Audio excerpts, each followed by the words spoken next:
Hi, I'm Scott Cardis with Joe McPherson, and I'm interviewing him today about his life and work in Korea as an author and publisher.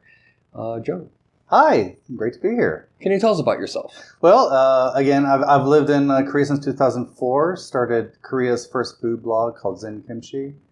And since then, I've been working much in the food publishing industry, food consulting, and these days more in the tourism industry as well, usually centered around food and history.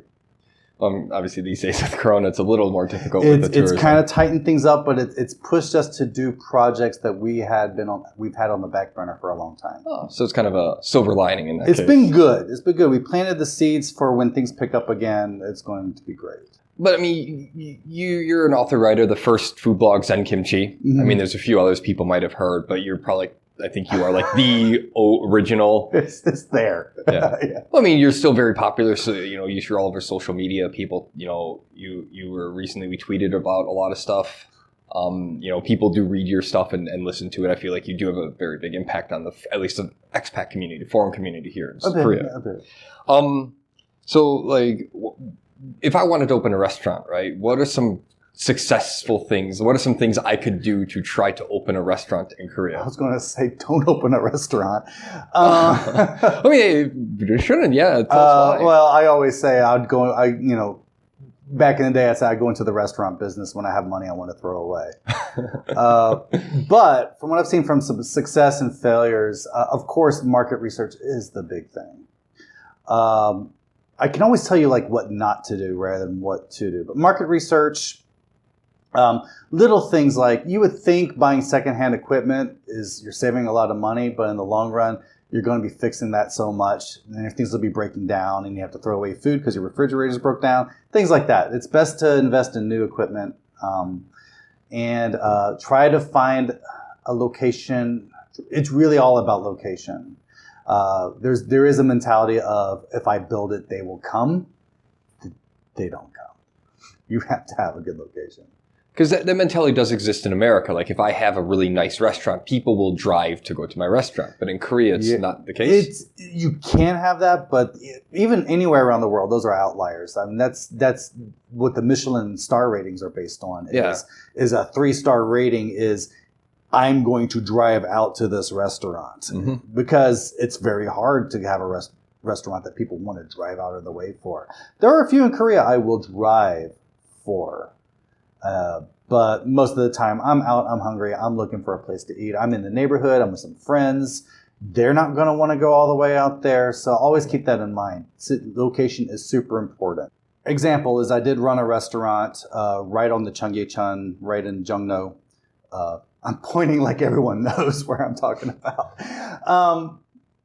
This Jongno area, the Avenue of Youth area, very busy, but the restaurant I took over was right on the other side of the street and almost zero foot traffic. And even though we had a product that people really liked, great reviews on everything, people weren't willing to just cross that street to go try our restaurant, and it suffered because of that. On the other hand, these days, because of all these delivery services that are out, it is possible to have a restaurant that depends a lot on delivery, but you have to serve a product that is delivery friendly. Oh, that makes sense. I know, one of my favorites, I live in the Itaewon area, so shuttle's my go-to. Yeah. So. Yeah, you have a lot of access to things if you're in that area. Yeah. And so, but that's actually kind of interesting because a lot of times when I look at a neighborhood in Korea, I see the same few types of restaurants, like the same few, 5 or 6 different types. But is it possible for a restaurant to actually cause a change in neighborhood development? Or can a change in neighborhood development cause new restaurants to come in? For example, if more and more foreigners show up into an area, do you think a hamburger joint will open because of them? Or will a hamburger joint open, then foreigners start to move in around that? I think it's environment first, the people in the neighborhood first. Because I'm not even thinking of West. I'm thinking of there's some good areas where you get a lot of Vietnamese. Yeah, great Vietnamese restaurants in the area, but those restaurants exist because they're Vietnamese in the area. They've created a supply chain with markets. They're able to get everything together, and that's another reason why you might see a lot of the same types of restaurants in an area is it's cheaper when all your supply trucks are all going to the same restaurants. They have ventured so far. It is practical. Oh, I never thought of that actually. Oh. Yeah, it wasn't until I actually ran places that I realized, that saves a bit. Oh, it would have, especially supply chain is so important. Mm-hmm. Having a consistent supply of ingredients, and I feel like foreign in restaurants, like restaurants that deal with foreign foods. For example, like my favorite Casablanca. That's a good place. Yeah. When he first opened, he would run out of food in like an hour because he just didn't have a consistent supply of that. I remember that. But little things like craft beer. If there's a small brewer that you're really interested in, it works best if you're in their zone. Yeah. That helps out a lot. They're not going to travel all the way out to Mokdong. From Jamshil or whatever because it's just not worth their time. Just for one delivery. Mm-hmm. Yeah.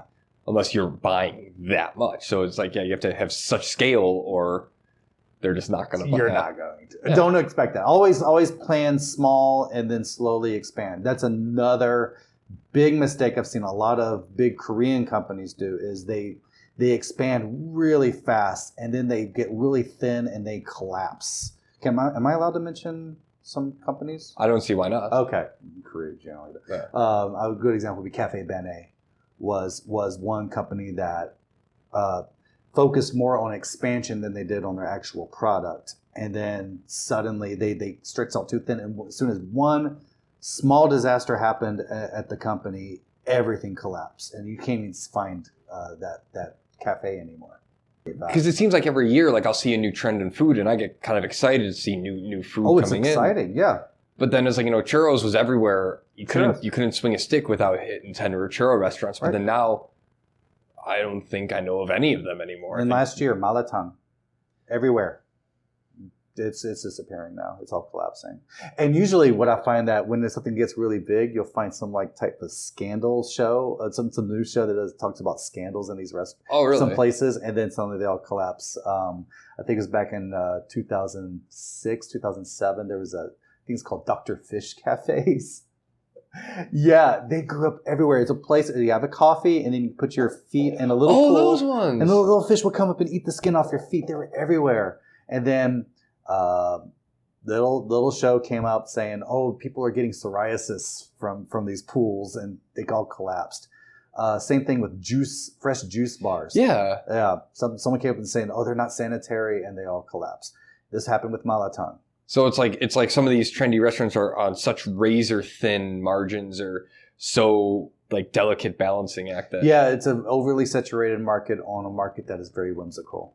You want to have something that really fits the base. And there's a big complaint a lot of the times with foreigners about foreign restaurants. They made it too localized. And the reality is people are going to have to do something that helps them stay afloat. Yeah. Now, some people like, I would say Linus Barbecue have found ways to please the Korean market without making the product change too much. He found it's more about presentation. Yes. He made it for communal eating, rather than in America, everyone has their own plate. Yeah.